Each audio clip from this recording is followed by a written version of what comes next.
Good morning, everybody. This is the Personal Playlist Podcast, fondly referred to as the P3 on Voice Ed Radio. I'm Noah Daniel. I am so excited to have Paul McGuire here on the Personal Playlist Podcast. Paul is a retired educator living in Ottawa, Canada, who is still deeply engaged and interested in education issues.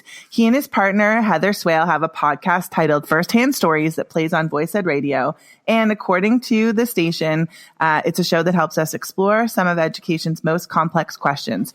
He's also a Den Star and part of the Leadership Council for Discovery Education. He blogs at Paul McGuire 1 at WordPress. Is very politically active, loves Twitter, and really likes to learn things every day. Welcome to the show, Paul. Thanks very much, Noah. Happy to be here. I'm happy that you're here. Tell us a little bit about how your podcast came to be.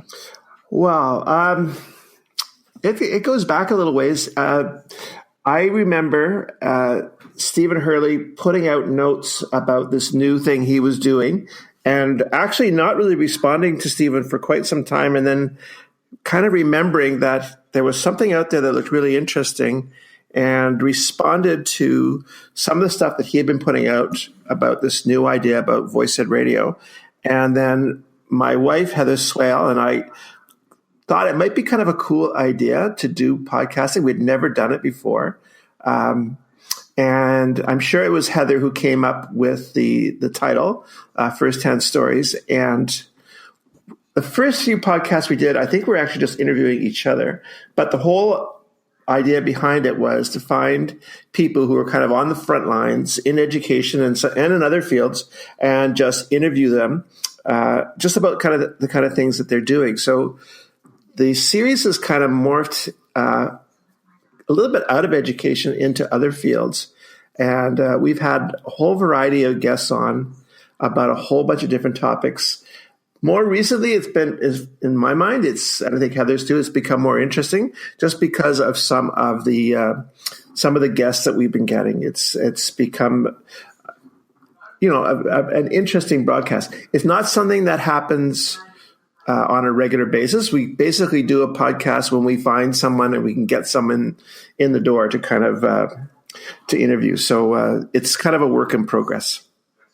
Well, aren't they all? I mean, I also never was a podcaster until I met Stephen Hurley, and it's really an amazing evolution to be a part of, even personally, never mind the amazing guests that get to come onto your show. So tell me a little bit about your work with Discovery Education. Now, that goes back probably about 6 or 7 years. And I started getting involved with Discovery Education when I was a principal, and I was looking for ways to integrate digital media, digital content into a school setting. And this is something that I was always really interested in because I was beginning to see, this again goes back 6 or 7 years, that more and more content was coming out online that was really interesting, that was more relevant, and that adapted really well to the classroom. Discovery Education was very accessible. In the school board I was with the Ottawa Catholic Board. We had one of the services, we had Streaming Plus, which is one of the services Discovery offers.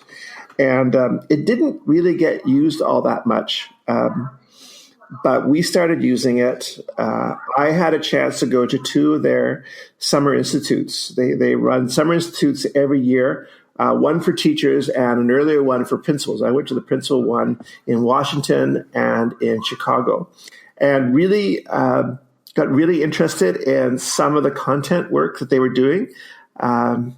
And I just kind of continued working with them. One of the things I really enjoyed about Discovery, their technology is terrific, content's wonderful, but one of the things I really enjoyed about Discovery was how affirming they are. And I think after 31 years in education, that became something that was really important to me, is like, go where people are going to affirm you and where they're going to support your creative efforts.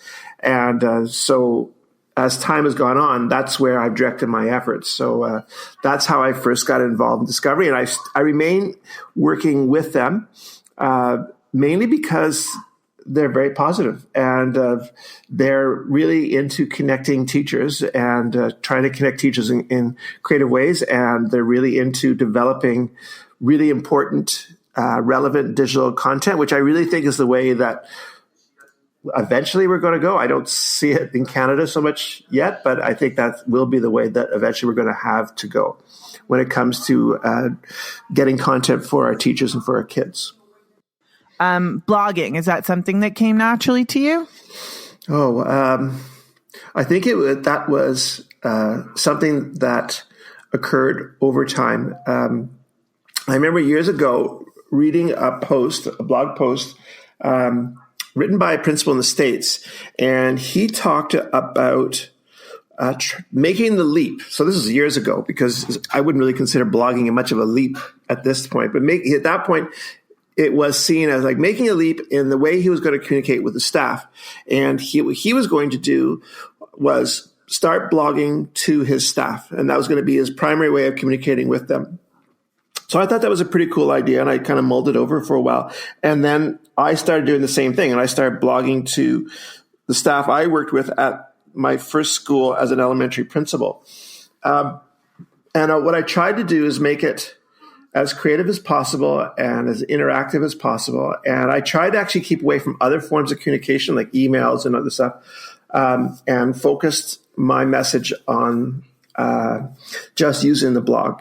So I started with that. When I moved to my second school as a principal, I continued blogging to the staff, but I also started a blog to the community. And one of the reasons I did that, the community I was working in, it was difficult to make connections with that community.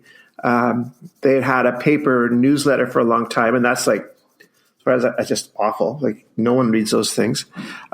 So I wanted to do a blog and encourage the community to kind of connect that way. One of the reasons I did that is that for most of the parents in my community, English was their second language. And at least with the blog, you had a translation function, so they could translate it into some major languages, not all the ones that they spoke. But I was trying to find new ways to communicate with people. And that became the reason for continuing doing the blogging. So initially, for me, blogging was a way to communicate with staff and then with parents. And it worked really well. I really enjoyed doing it. So that's how I got started. Well, blogs can, as you say, be like a bridge of accessibility. And that actually is a good segue to your Climb for Kids efforts. So this is a new project called Climb for Kids, and tell us a little bit about the connection between Christie Lake and a rainbow mountain in Peru. Sure. Christie Lake Kids is an organization here in Ottawa that supports children who are living in poverty, children and families living in poverty. They run recreational programs for kids throughout the entire year, not just, they have a summer camp, which is how they started a long, long time ago. But they run recreational programs for kids throughout the school year now and into the summer. One of the reasons I got really interested in Christie Lake Kids is that the model that they have is very, very different from your typical just recreation program. What they will come out and say very, very quickly on their website is their major objective is to transform the lives of children. And to me, that is essential. Having worked with kids in poverty and seen the cycle of poverty here in Ottawa in many communities, to me, that's the most important thing that a program could possibly do, is to try to break that cycle of poverty, get beyond just offering services, but actually trying to change the lives of children. And they're very upfront about that, is that they're there to change the lives of kids. So for that reason, we're really interested in it. My wife teaches in a school that, again, has a relatively high poverty rate, and a lot of her kids go access Christie Lake programming. My last school, St. Anthony, had a lot of kids who access Christie Lake programming, and it was basically their only outlet when it came to recreation programs outside of the school. So when I was looking to do something different, upon retirement, I wanted to do some kind of a fundraising campaign. I wanted to do something that would support that camp. So the reason we're doing a climb, it's a different way to do fundraising than your kind of conventional way of doing things, where you get a group of people who take on a difficult physical challenge and they get people to sponsor them. And we run events all focused on Christie Lake kids and the climb that we're doing in Peru. And it's based on a model that I got involved in last year called Dream Mountains, which is another foundation here in Ottawa. Dream Mountains has been running climbs for years, and I did one last year when they climbed to the top of Mount Kilimanjaro in Tanzania. And that one, I couldn't raise money specifically for Christie Lake, but I got as close as I could. So we're kind of going on that model, and we have 18 trekkers now who are signed up, and our goal is to raise $20,000 before the end of August of this year. Wow, that really is a different way, but the idea is transformation and altruism by really looking at who's around you and trying to make a difference in their lives. In some ways, this show is a little bit different. The idea of this podcast is that people come on and they share 3 songs, a song that's nostalgic, a song that reflects their identity, and a song that picks them up, lifts them up, lights them up. Tell me a little bit about the process of choosing your 3 songs. Well, it actually took a little while, because I know you and I have been trying to put this interview together for a few months. So I actually went on and took a look at the songs I first sent you, and I actually switched them around a little bit, because it's a hard thing to do. I love music, and it's always been an important part of our lives. So when you ask someone for 3 songs, it's kind of hard to narrow it down. So I had 3. And I could have a good story about each one of them. And then when I went to send the songs to you last week, I actually changed some of them around. And I bet you if I was going to send you 3 songs next week, it could be entirely different. So for me, music always, the best music always tells a story. And it's even more interesting when you can talk about music and your story, or how you connect to that song. That's one reason why I find the whole concept behind your show so interesting, because you're kind of linking ideas, stories, and music together, which is a pretty cool idea. Yeah, and people. So let's talk about the person behind your nostalgic song. He's been championing one of my favorite new words, levodromes. And this song is really interesting for a lot of different reasons, especially because it started off as an alternative punk song.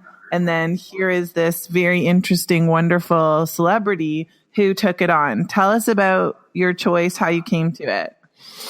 Well, I know the original song, but when I have to tell you, I know the original punk version, but I like the William Shatner version better, because he put such power into the spoken word part here, and just the anger and the angst that comes out. You can almost see him at the microphone, just kind of, fist pumping in the air as he punches out these different lines there. So it just I listened to it again before sending it to you and said, yeah, it's just I know he's a ham. I know he can be kind of goofy, but by God, he really puts something out there, and he really gets to the essential emotion behind the song. So it's not really a nostalgic song so much, but for me, William Shatner, I remember watching Star Trek when it first came out. Let's give you some sense. That's why I'm retired now. So the nostalgia is just the William Shatner. That guy was my hero when I was growing up. All the cool things he did, and he did cool science fiction before Star Wars and everything. And it was before it hit a tipping point. Yeah. Yeah. So the nostalgia is the song for sure, but definitely William Shatner in the song. It's funny. I found this really cool video with Ben Folds, who produces this version, and William Shatner, and Joe Jackson comes in a little bit later. But the edge of him singing along with the common people has this irony and sarcasm, and it's really fun. So I'm excited that you introduced it to me. Let's play it. So sure. The song is called Common People, sung by William Shatner. She came from Greece. She had a thirst for knowledge. She studied sculpture at St. Martin's College. That's where I caught her eye. She told me that her dad was loaded. I said, in that case, I'll have a rum and Coca-Cola. She said, fine. And in 30 seconds time, she said, I want to live like common people. I want to do whatever common people do. I want to sleep with common people. I want to sleep with common people like you. Well, what else could I do? I said, I'll see what I can do.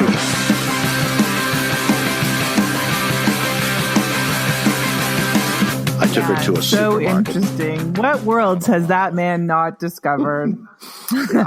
Yeah, I'm going to have to, right after this broadcast is over, I'm going to have to go watch that YouTube video because I haven't seen that before. I'll send it to you. Thank you. That's great. Okay. So the next song is your identity song, and it's supposed to reflect whatever part of yourself you really want to share. Now, you chose a band that, is viewed as a Canadian country rock band, although I think that the country and the rock really meld together so beautifully for them. And they were a hit not just in Canada, but all over the United States, 6 times platinum albums. This album in particular, what is it about this song that really says something about who you are? Well, I've always really liked Blue Rodeo, and it's a band that I feel like I kind of grew up with, and we're kind of the same age as the band members. And Jim Cuddy went to the same university that Heather and I went to, and I think he got married almost at the same time. So we've kind of grown old with the band, and still follow everything they do and still listen to their music all the time. And it's just one of those iconic albums, especially 5 Days in July, that we go back to all the time. The funny thing, the thing about English Bay, and the reason I chose that particular song, because there's so many songs you could choose. I remember listening to it, and I don't remember listening to it first here in Canada, but listening to it in the Dominican Republic.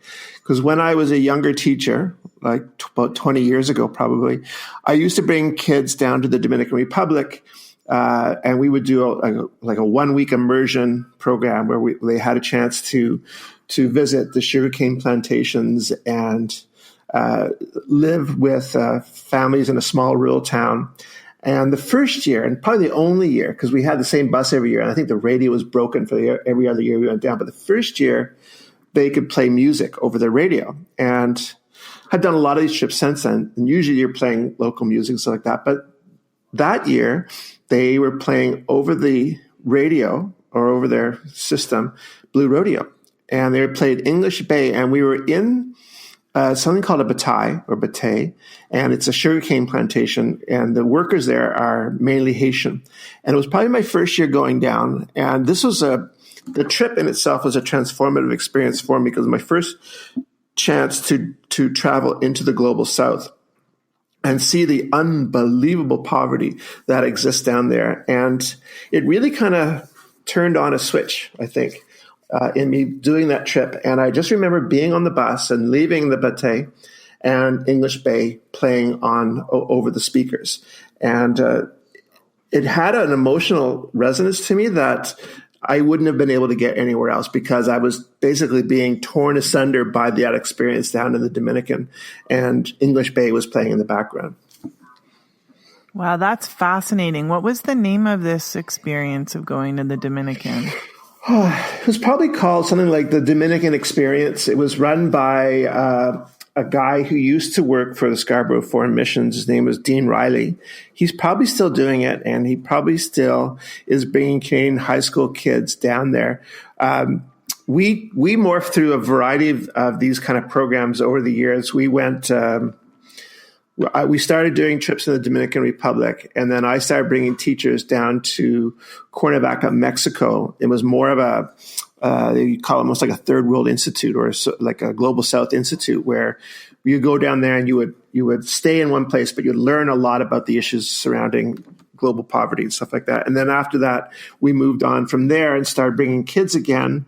But we started bringing to El Salvador, which is probably the most powerful of all the trips I did. And there are still schools in the Ottawa area that are running trips to El Salvador that we started up probably about 10 years ago, I think. Wow. Okay, well, let's play your song, English Play by Blue Rodeo. 1, 2, 1, 2, 3, 4.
Tired about your retirement. Like, you are a busy, active, engaged educator, and you don't have to be in a school system to do that. But things can still be weighing, and I'm sure sometimes it's a lot. So you have this Light Me Up song, you called it.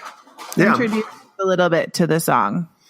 Okay, Fun is a great band, a really interesting band. The lead singer, his parents were both in Broadway shows, and you can hear that is in his training, the way he sings songs. He has a really unique way of kind of belting out numbers, and so we like the band, and they've got a lot of really energetic and really great music. This particular song by Fun, though, is pretty important, and I think it was an easy choice for the Light Me Up song, just because the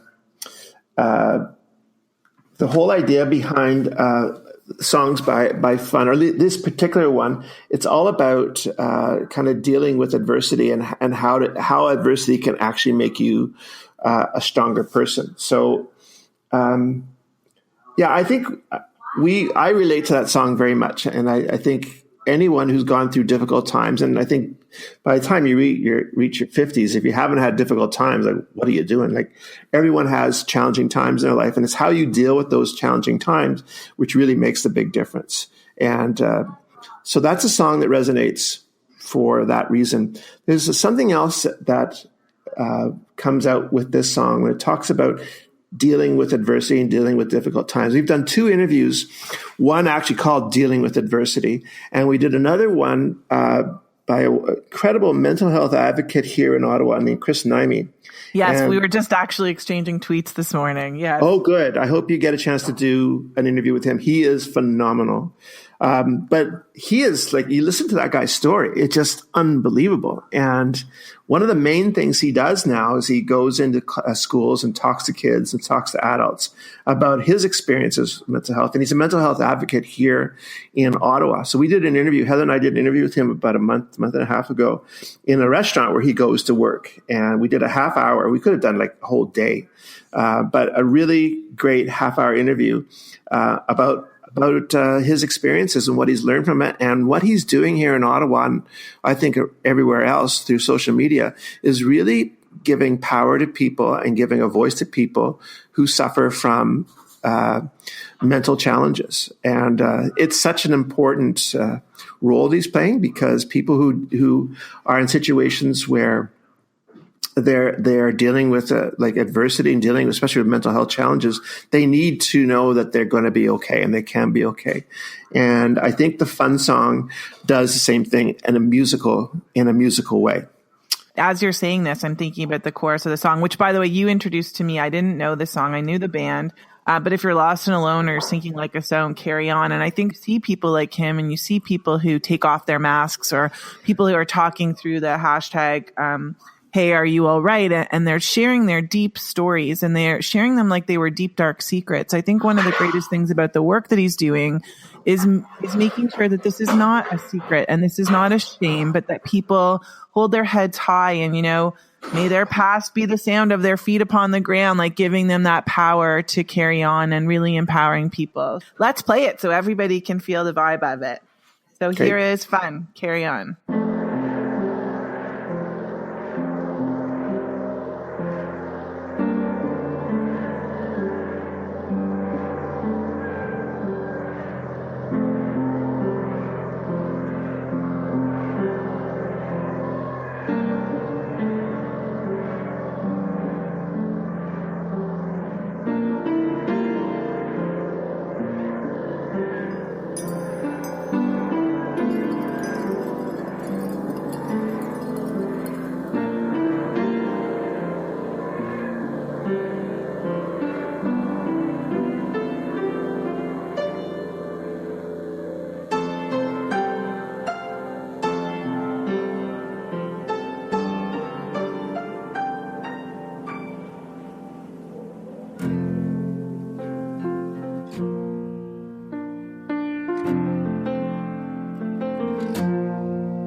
To the sound of silence, the cars were cutting like knives in a fist fight.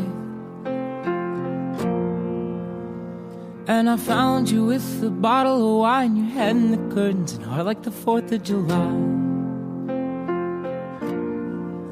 You swore and said we are not shining stars. This I know, I never said we are. Though I've never been through hell like that, I've closed enough windows to know you can never look back.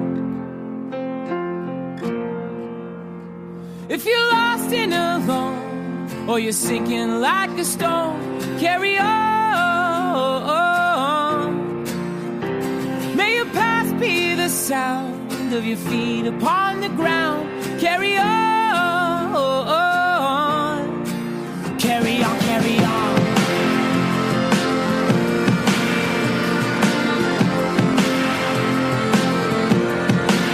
When I first introduced what became the P3 in my grade 7 classroom, I called the third song an anthem or a theme song.